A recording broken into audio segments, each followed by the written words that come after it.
Sounds like fun. All right. A few more seconds.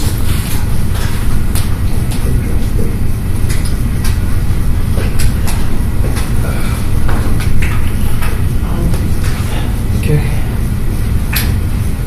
And here we are. Good afternoon, everyone. Any questions? Any questions about the homework? Is everyone done? Almost. Okay, almost is good. Okay, yeah, put those questions on Piazza. If anyone has grief with SBT, Dr. SBT is in, and I can help you in the lab. I want to really make absolutely sure that everyone's gotten past that hump.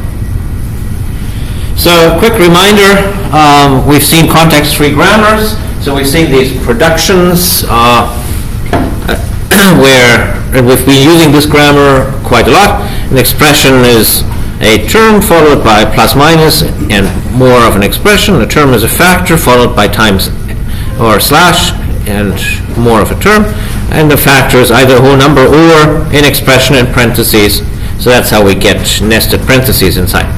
So the reason that we have these layers, expression to term to factor, is so that multiplication binds stronger than addition.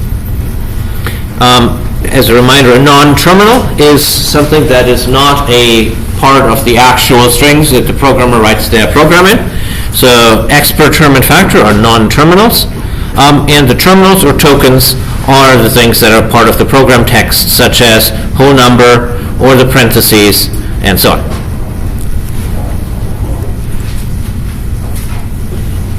So when we have a grammar, we can mechanically translate it to Scala. We turn all the non-terminals into functions, and all the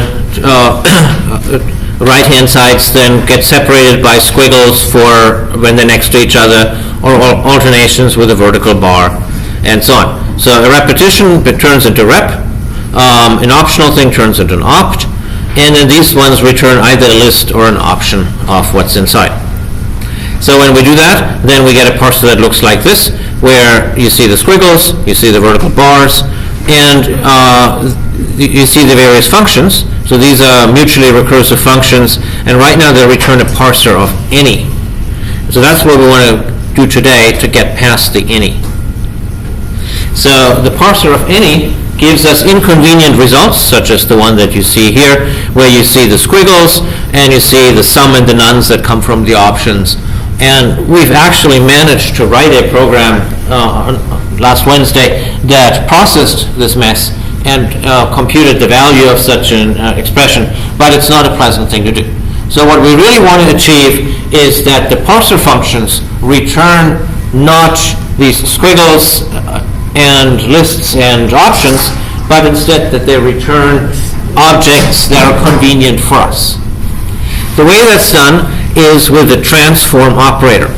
The transform operator is these two caret marks here. And you put the transform operator followed by a transformation function behind each part in the grammar where you want a transformation to occur. Each parser function is a function that has some return value. In this case, whole number returns a string. And when you put a transform and then a function behind it, the following happens. The result of this function, in my case a string, is now fed into the function that comes after the double caret. So here I'm transforming the string that was parsed into the integer value of it, and then I have it as an integer. That would be a useful thing if I want a parser that directly evaluates an arithmetic expression. In that case, I want integers at all stages, and I want to combine the integers as I find them with the operators as I find them. So that's what I'm doing here. Let's look at it, how it looks like on the level of the expression. Now, I don't want a parser of any, I want a parser of int. That means it's a parser, it does its parsing thing, and it produces a value of type int, namely the value of the arithmetic expression. So my grammar here is unchanged. I still want to do this parsing rule. And then I say, when I'm done with that, I want to transform it. You can also transform things that are further inside, but we'll get to that later.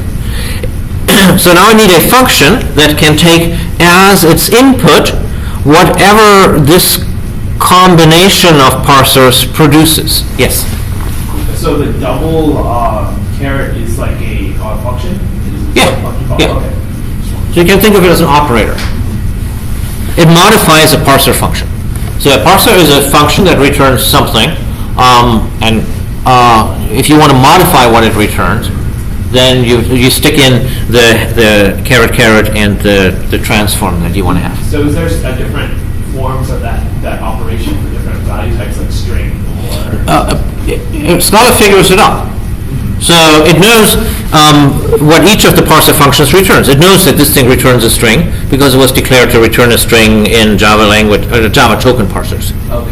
And later on, okay, I can actually show that right here. So here, let's see, what does expr return? Well, we know that it returns an int. And so if we wanted to further transform this int, which actually we will in just a minute, then we'll feed it into a transformation function that takes that int and does something with it. Yeah? I kind of figured that out during the homework, so like it returns like a parser of int, but like the A's and B's are of that type. Like opt wraps and like optional, and like rep is like wraps in the list. Yes. Yes. And then actually for the homework, Yeah. I did it the transformation way, and I realized that's not what I want right away. So what I did is I kind of hacked in, I made my simple language parser, just the expr is just like a string that matched everything, and I passed that to my actual parser that was a typed int. I'm not sure I follow that. Okay. Yeah, let's look at this, and then I can look at your thing later. I think that'll be clear. So, yeah, so you're absolutely right with where did I have this? With the what rep and opt do, and it does say here. So rep returns a list, and that's very important that everyone realize that. Rep returns a list, opt returns an option. All right, back to this thing. We'll in fact come to this opt in just a second. So here I have a parser, this parser here, that returns a whatever term returns is joined with squiggle by whatever opt returns. And so that's what I now need to transfer. Let's see what term returns. Well, I don't actually have it here, but trust me, term returns an int. So I have an int and a squiggle and then an option. Well, it's an option, so there's two cases. It could be none, or it could be some of something. So those are the cases that I have here, that it's none, or that it's something. Now the something, it can actually be two different somethings. Let's see what could go on inside the option. This parser here returns what? It either returns a plus squiggle and an expression, but expr, I shouldn't say an expression, and the result of expr.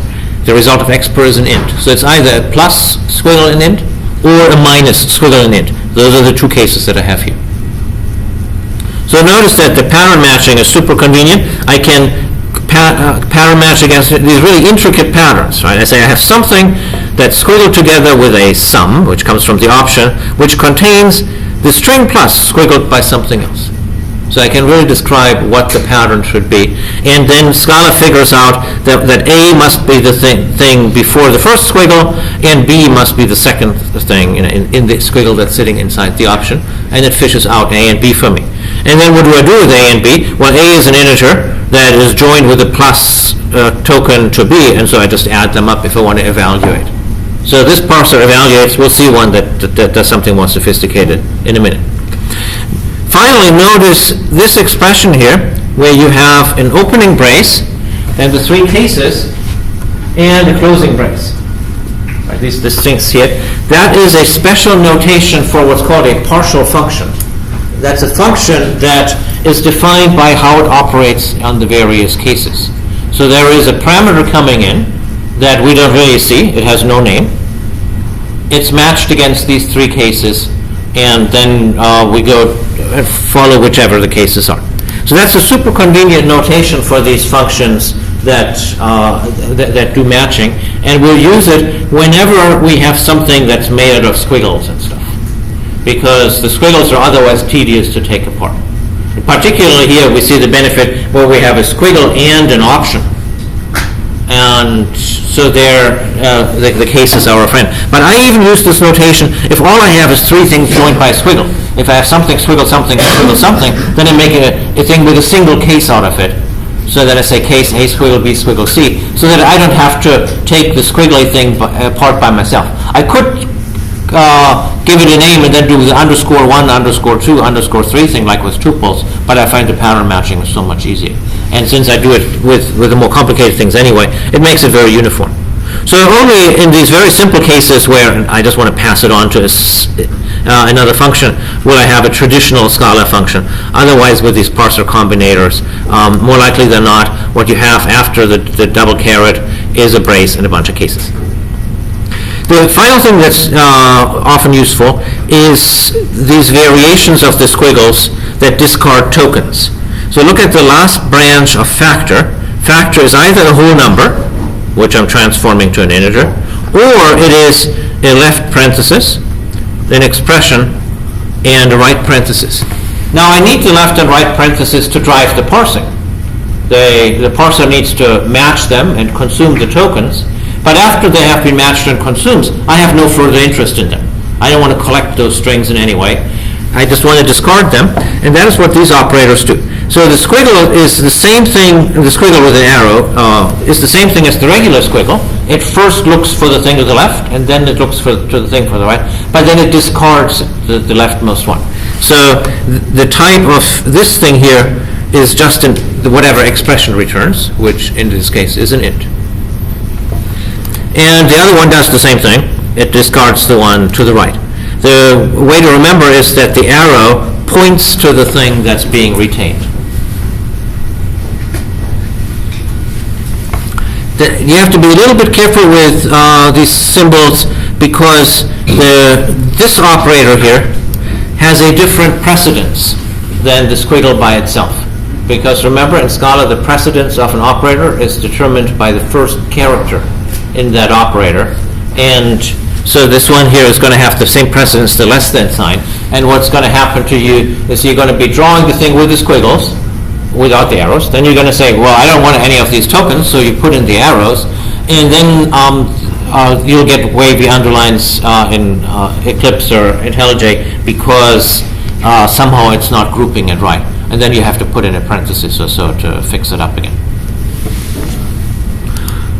All right, so I say this multiple times, and I'll keep saying it, that each of these parsing functions returns a parser of something, and the type of the something is the return type of your transform. So here, this thing here returns an int, and so therefore this is a parser of int. Sometimes it happens, like over here, where we have two different branches. This thing has one kind of transform, and the other side of the vertical bar has another kind of transform. When that happens, then you must make sure that the two types are the same, or at least compatible. All right, now moving to the more interesting case. So now I don't want to return ints, but I want to return expression trees, so that I can do something with the expression tree later, like generate code, or evaluate it, or whatever. So we're using the same expression classes that you've seen several times. I have a superclass expression for anything that can be evaluated. Then I have case classes for numbers, variables, and operators. So now let's see how that changes the parser. The expr function now is a parser of expression. That means that expr will build up expressions. And that when I now get whatever the squiggly stuff that comes in through this parser, when I want to transform it, that the result has to have the type expr. So let's see how we do this. So what I get at this stage is a term, and then followed by an option. I have the same three cases that you saw on the previous slide. I can have a term squiggled with nothing by itself, or squiggled with a plus or a minus followed by the next expression. Now I don't want to compute the value of it. Instead, I want to produce an object of type operator, because that's what it is, right? It's a term plus an expression or a term minus an expression. So I want to have an operator with a plus or with a minus. The left and the right hand side here are both of type expr. As you can see here, so left and right have parameter type expr. And let's see that that really is the case. With term, you have to trust me that term will also return a parser of expr, so that this thing is an expression. And the expr here, we can see it's a parser of expr because it says right there. So we're getting two exprs and a bunch of squiggles and pluses and minuses that we just need to drive the flow, and then we combine them like this. What we get is an operator. Shouldn't I make this then a parser of operator?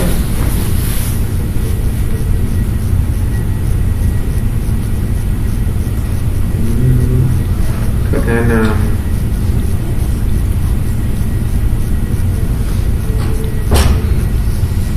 Well, A is not an operator. Yeah, in the first branch here, it doesn't work, right? Because I have no idea what A is. It's just any old expression.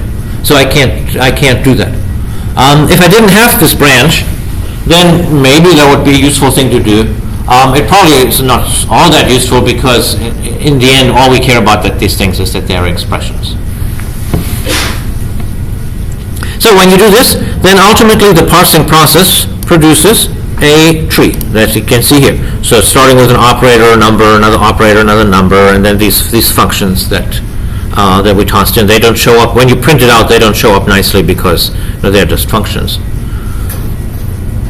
And that's what it does. So it's a relatively straightforward process. You just have to get used to saying that every time that you have a intermediate step in the parsing, what should the type of that be? Here it's an expression. It's not always an expression.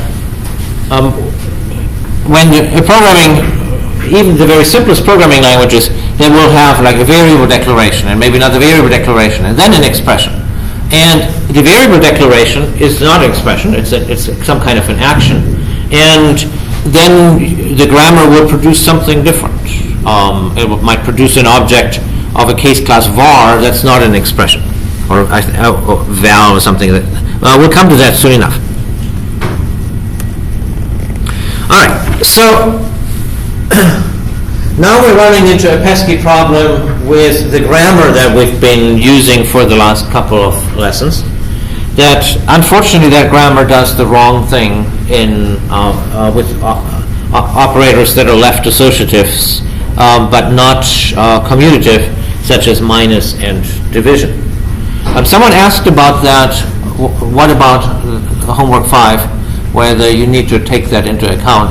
And I said no, because it just didn't seem fair to have you read ahead. So in the homework that you're currently working on that's due tonight, if you compute the wrong answer on this one here, I'll just not have a test case that uses more than one minus. So don't worry about that. In the next homework, of course, you'll have to do it the right way. So here's the problem, that if we have like 3 minus 4 minus 5, then the parsing doesn't do the right thing. So the rule says an expr is a term minus an expr. So that means that it'll take this term minus, and then it'll parse this whole thing as an expr. And then it'll parse this thing again and saying it's a term minus an expr.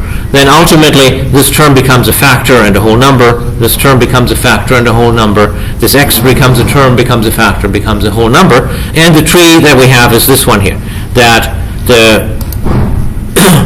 we have a term minus an expr. So there's this minus here. That's the one that you see here. Here's the term. And the argument of that is the second minus here with the term on the left and the expr to the right.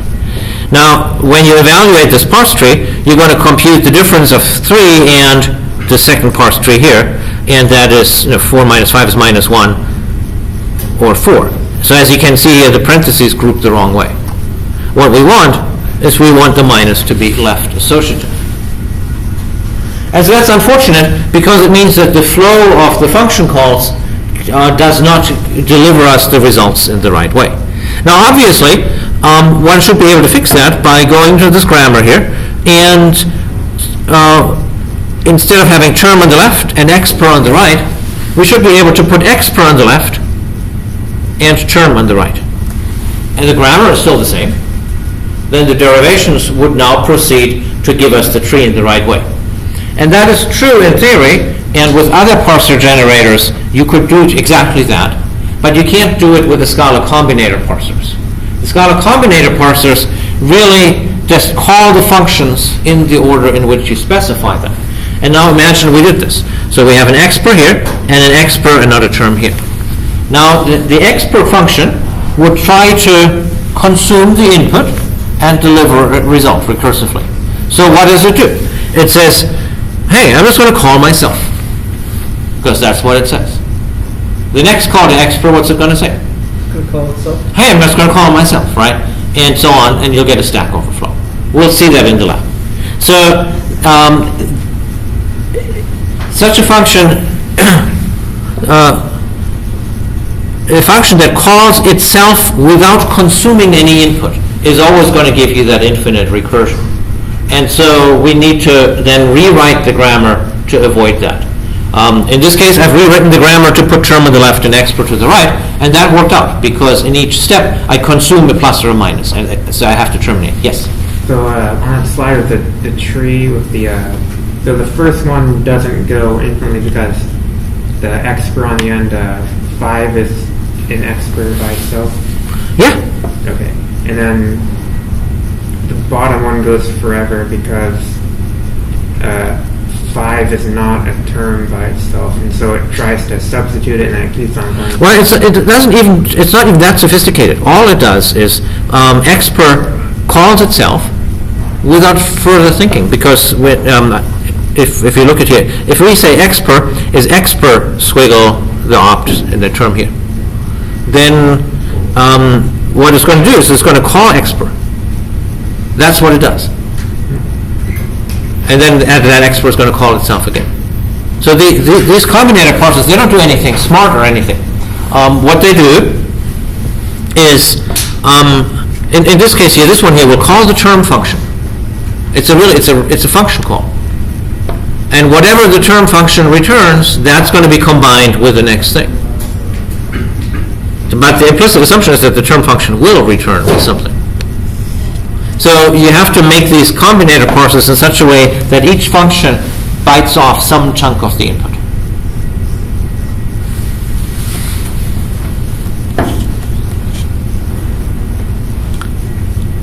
So this is not a course on compiler construction, and if you had a compiler construction course, they would tell you at great length what mechanisms there are for rewriting these grammars or for writing parsers that can withstand these grammars.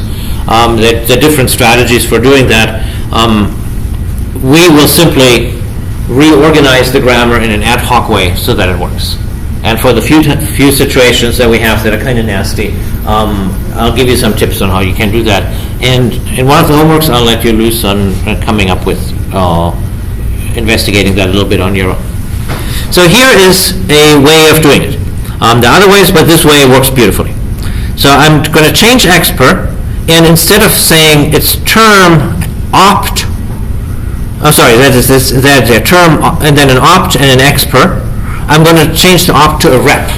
And that means I'm now willing to accept in one fell swoop, without having a recursive call to expr, any sequence of terms that's separated by plus or minus. That's what this thing here will parse. So the first term will parse the thing before the plus or minus. Then the rep here will, in each iteration, it'll parse the plus and minus and the term that follows it.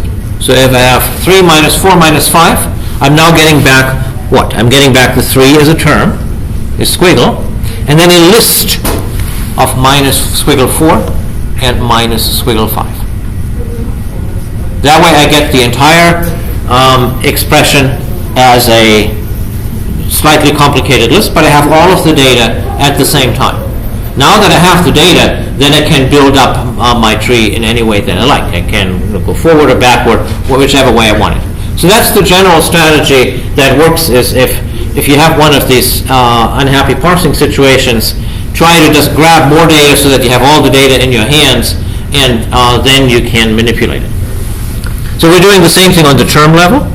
a term is, instead of saying it's a factor followed by a single multiplication or division, we now gather up all of the multiplications and divisions at the same stage.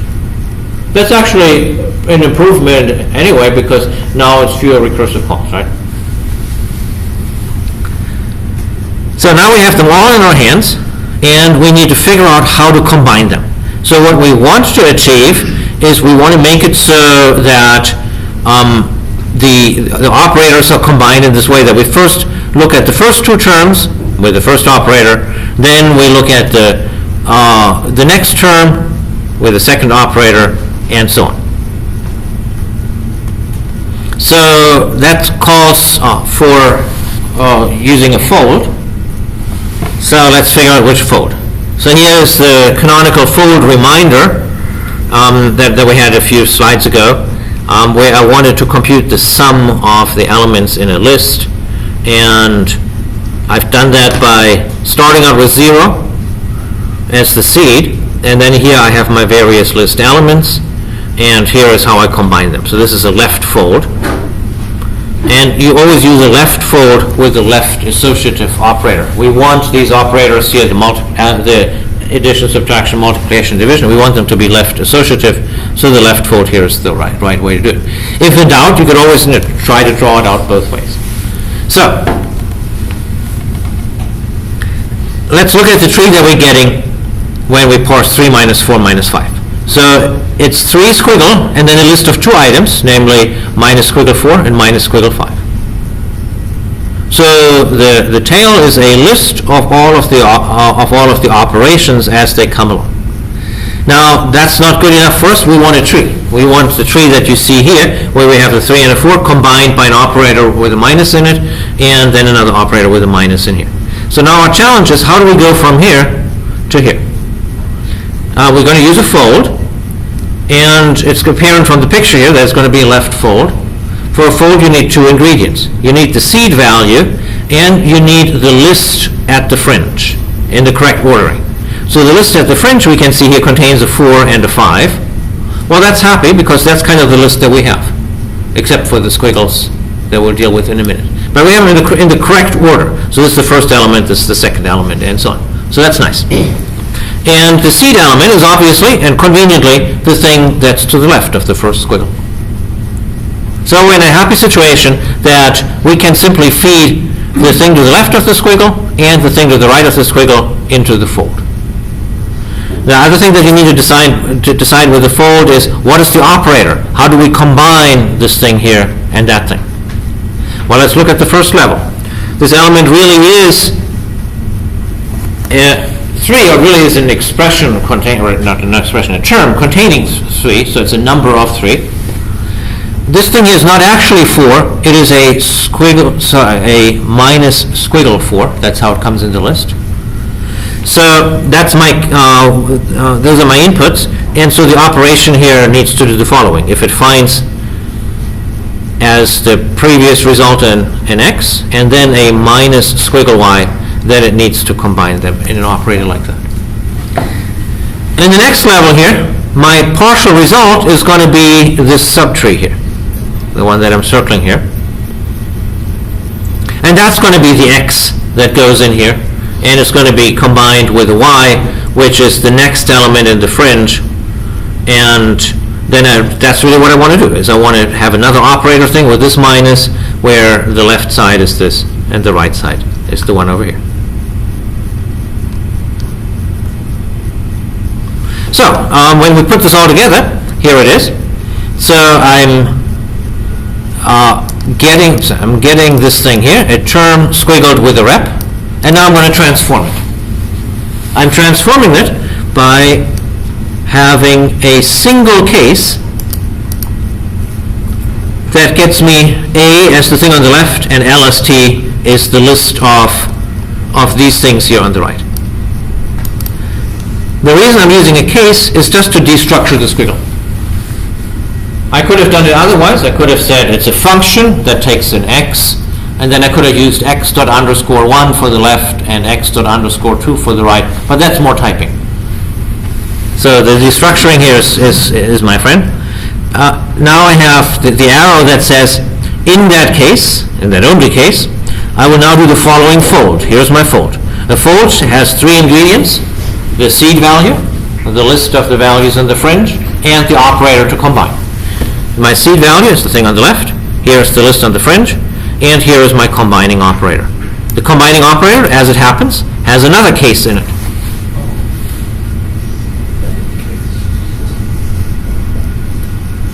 So when I wrote this, I wrote it a piece at a time, and it wasn't particularly painful. Once I had this picture here, it kind of wrote itself. When you read it, of course, it's different. Then you look at it and say, oh my God, there's a case inside a case, and I will never live again. And so you have to practice to take these things apart. Then. Yes? What's the A/1 LST? This is the fold. So that's full operator. That's Yes. Yeah. And it's just the pretty looking thing because it just looks like the tree. Yeah, in your own code, if you don't like it, feel free to write fold left. There's a fold left operator that does the exact same thing. But it just looks so much cooler. So when you take this apart, when you're faced with an expression like this, then you have to do it from the inside out, and you have to say, okay, this is the innermost part here, so what are they trying to do? You can say, okay, it's a fold, this is my seed, this is the list, and at this point you don't yet know what the list is. So what I then do is I draw a picture where I say, okay, I don't know what any of these things are, and then just draw some circle and then fill them in later, and then you work your way out and say, okay, where are these things coming from? So A is the thing to the left of the squiggle, and LST is the thing to the right of the squiggle. Where do they come from? Okay, A must be the term, and the rep here produces the list, and so these are my list elements. And at that point, you have enough information to think through the whole thing. But it is a very compact notation, and it takes some practice to get your way through. Nevertheless, these things are really important and powerful and useful. So I just idly thought about what's going to be on the exam, and so I would definitely put a fold question on the exam.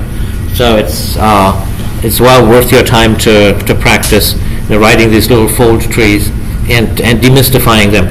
There'll also be one in the next homework. All right, so we're going to have a lab where you get to try all of these things out by yourself, and it's hopefully not a super challenging lab, but it tries to go through all of the various phases. So I first want you to complete the program just using the facts on slides 3 and 4 on that does the evaluation as ints. So here you see everything is going to be a parser of int. I thought that grammar we said was broken. Yeah, but so what? I mean, it's not going to break your computer.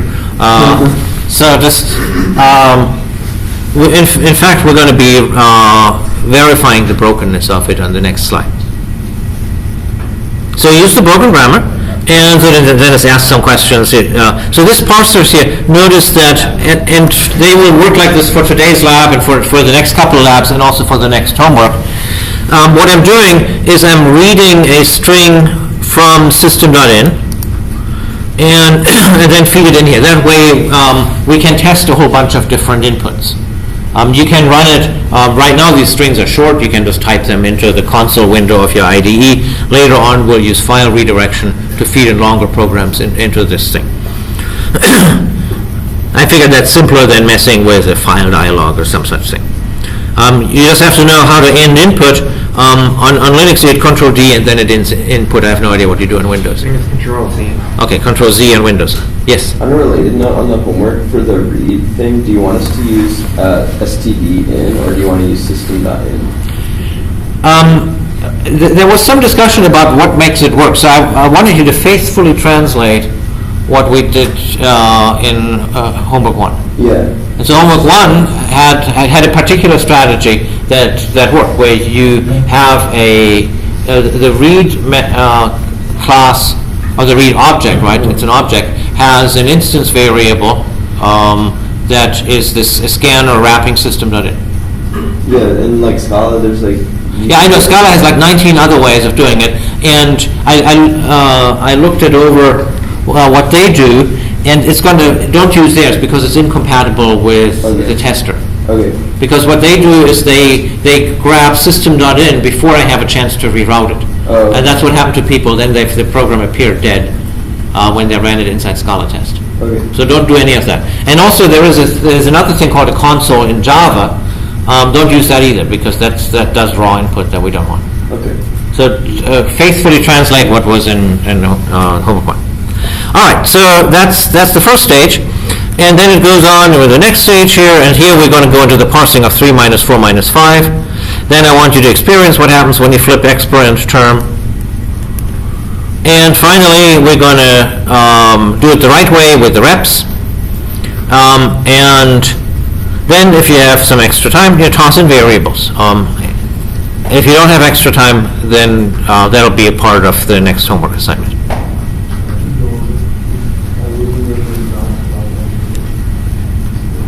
Okay, when you do that in a half hour, then we'll regroup.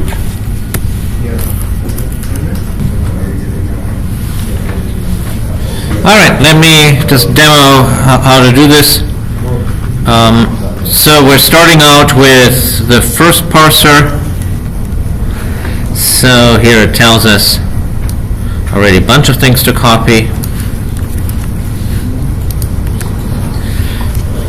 And so here, of course, the point is that we have expr and factor already handed to us, and now we need to write term. Well, term is just like expr. And so this is term. Then it calls term back here, and factor here, and I'm done, right?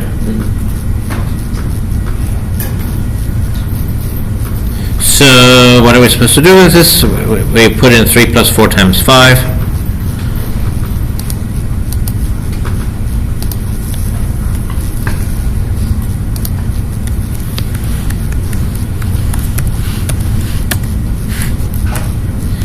And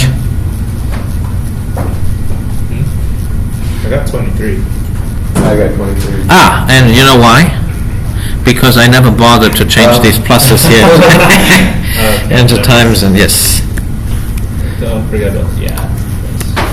So let's try that. Including the... Yeah, the Yes, and these ones would also be important, yes. All right. So let's try that again. 3 plus 4 times 5, Control D. Index out of bounds exception. Okay, let me. It's out of bounds. I think Plus that's 4 enter. times. So yeah, that's what I want to do. That's, yeah. Control D. And now I'm not getting anything. You can't press Control D? No. Huh. Well, that's the demo effect. So let's see. Let's see. Could I have done anything else wrong? No, it's not your code. Okay, as always, when I'm tying myself in knots, I'm just going to try it from the terminal.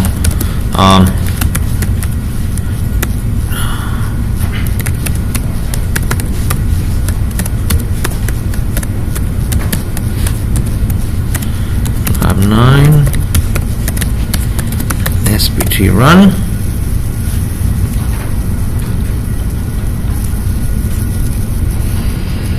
Aha! Oh, okay, I didn't set JDK.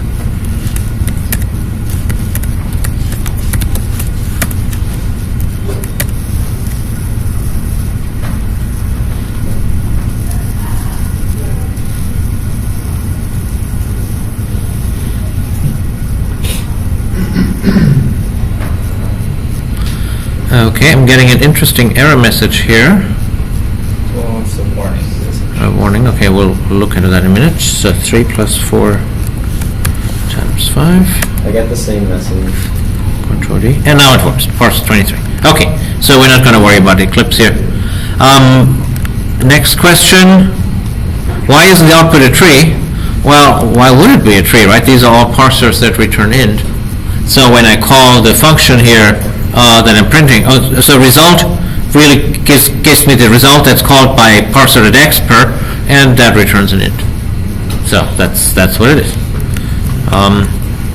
Now we're going to do the same thing with the next one here. So we're given the one that now produces expressions. Did I parse? Yes, it's already up here.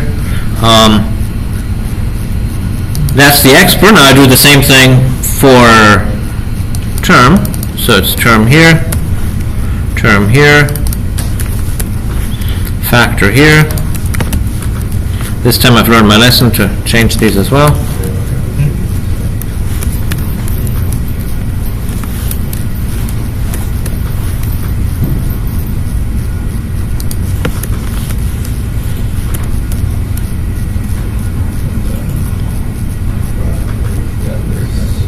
All right, now we need to write the other function, factor.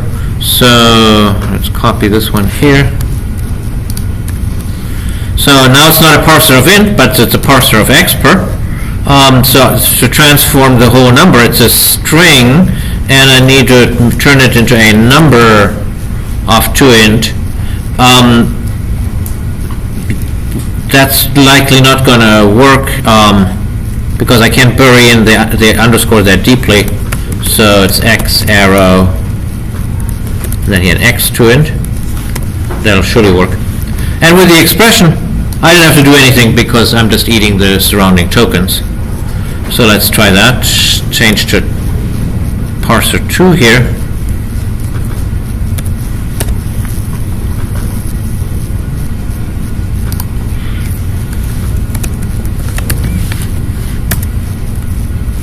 Okay, and now I'm getting an operator number. Now it's a little hard to see, which of these functions is addition and multiplication. That's a drawback of this particular scheme here. I tried replacing them with named functions, but I still got lambdas. Yeah, you still get lambdas. So if we really wanted to get like better debugging here, we would have to pass in an extra parameter with the operator. Pretty soon we'll be able to evaluate them, and then you can just compute it, and then you'll know.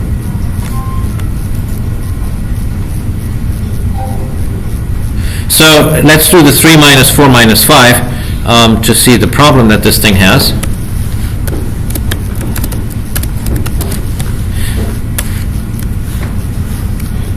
Just like I'm going to run the second time. Whatever. Let's do it here again.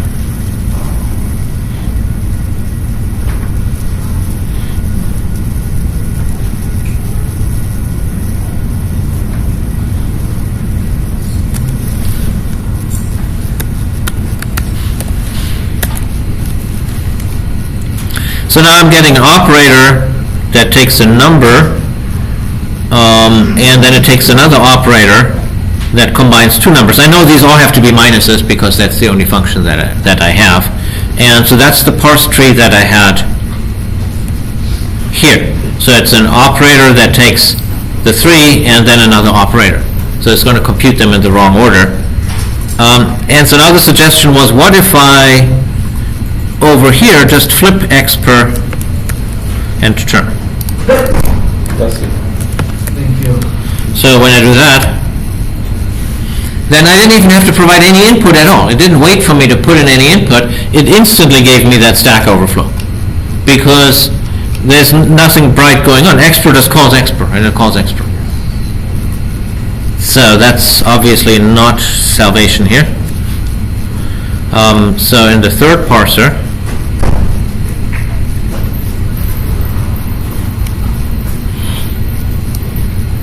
the expr thing was kindly provided. And now again I have to turn that into term.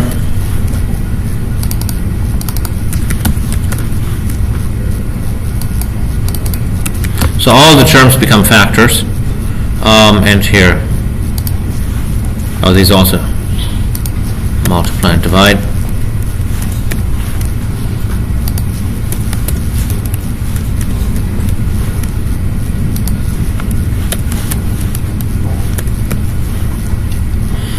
And there's nothing's changed here with the factor, so I should just be able to copy and paste this.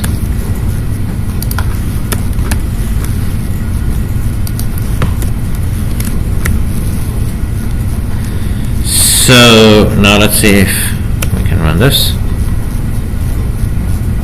No.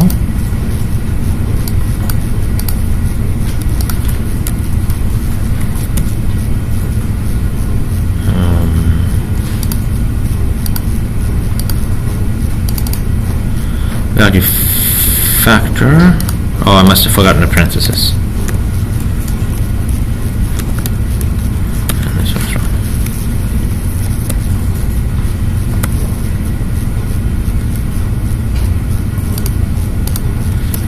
Now we're going to do 3 minus 4 minus 5. Then I get an operator and then an operator, whereas previously had an operator and a number. So now it builds it up in the right way. So what about variables? Well, it looks like I would have to, first of all, I already have the variable in here. So what do I need to do for variables? You need to have like a map of string to int, and then your conversion thing would be a map.get. Okay, so you're asking the harder question. Let's do the easy question first. That's where do we parse it?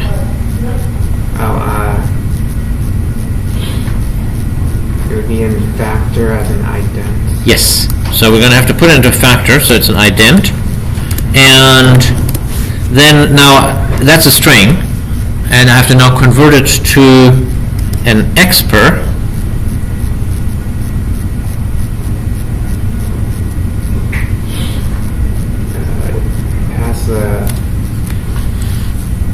Pass the string to the variable constructor. Oh, so I have to make it into a variable. Let's see, maybe I'm lucky and this works. I don't know if you would even need to price this.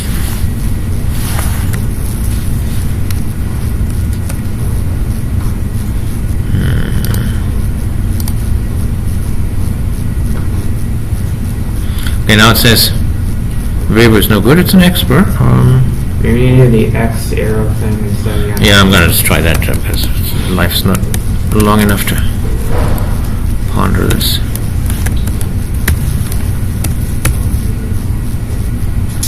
Oh, okay. That's what's going on. So now I do 3 minus 4 minus, or let's do to x minus 4 minus 5 so we see it through. And so it works perfectly well, right? Now the variable of x shows up here. That doesn't yet help me evaluate it, but it didn't ask for that. So in the next homework assignment, you will have to figure out how to evaluate those, and that's where then what you said comes in, that you have to do the map thing, just like you're doing right now in the current homework. Yeah. Can you move the cursor at the factor to the right of the left? I mean, yes. Okay.